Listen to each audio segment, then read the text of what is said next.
New intern at the company had been bumming rides home with me every single day. Since we lived in the same direction, I never said anything about it. Until one weekend, well past midnight, when I was dead asleep and my phone rang. Her voice came through like a command. "I'm at Encore Karaoke Lounge. Get over here and take me home." I sat up, irritated. "It's 2 in the morning. Don't you think calling me to come pick you up is a little presumptuous? I'm not your chauffeur." She let out a cold scoff, dripping with arrogance. "My cousin is the HR director at the company. Driving me around is a privilege for you. Do what you're told, or I'll have him fire you." Oh, so she still didn't know I was the boss. When I didn't respond, Maureen Fox let out a smug little hum. "Scared now? Then get moving, and pick me up a hot milk on the way. I want it the second I get in the car." I listened to her barking orders, and I laughed. Maureen had started a month ago. I'd just come back from inspecting the factory floor that day, still in my work coveralls, and ran into her in the elevator right after she'd passed her interview. She wrinkled her nose, gave me a once-over, and instinctively put distance between us. Everyone at the company kept a respectful distance when they saw me, so I didn't think much of it. The next day after work, though, I was about to drive home when Maureen walked right up to my car, pulled open the passenger door, and sat herself down. Her tone was pure entitlement. "You're one of the factory technicians, right? I saw you drive past Lakeview Residences yesterday. That's where I live. Drop me off on your way." I was stunned. I opened my mouth to say something, but she'd already buckled her seatbelt and was snapping at me with that cold impatience of hers. "Let's go already. I'm in a hurry." She pulled out her phone and started scrolling, not sparing me another glance. She was new. I let it slide. It was on the way, so I drove her. When we pulled up to Lakeview Residences, she didn't say thank you.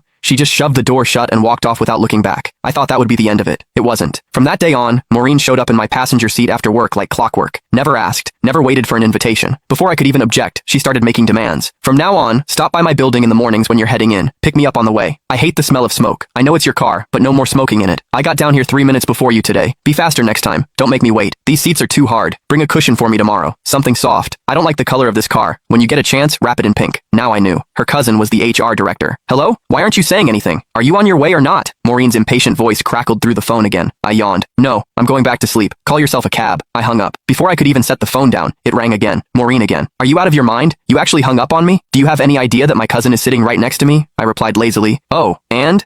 She let out a contemptuous scoff. "You don't even get it, do you? No wonder you're stuck doing grunt work at the bottom of the company. Let me spell it out for you. I brought my cousin and his whole family out tonight for karaoke and drinks, to thank him for getting me hired. If you had an ounce of sense, you'd get over here right now, settle the tab at Encore, then drive every single one of us home. Make a good impression on my cousin. Do a good enough job, and maybe I'll put in a nice word for you. One sentence from my cousin, and you'd be transferred out of the factory floor and into an office. Just like that." What a scheme. So she didn't just want a personal chauffeur, she wanted me to foot the bill too. I paused, then asked, testing the waters, "You're sure your cousin can get me promoted and reassigned with a single word?" But Maureen didn't hesitate for a second. "Obviously. Let me tell you something. Last month, some guy in the marketing department mouthed off to my cousin once. Just once. My cousin had him shipped off to the warehouse. The man had been with the company 6 years, and he didn't even dare make a peep about it. Gone. Just like that. So don't bite the hand that feeds you. My cousin's reach inside this company is beyond anything someone like you could imagine."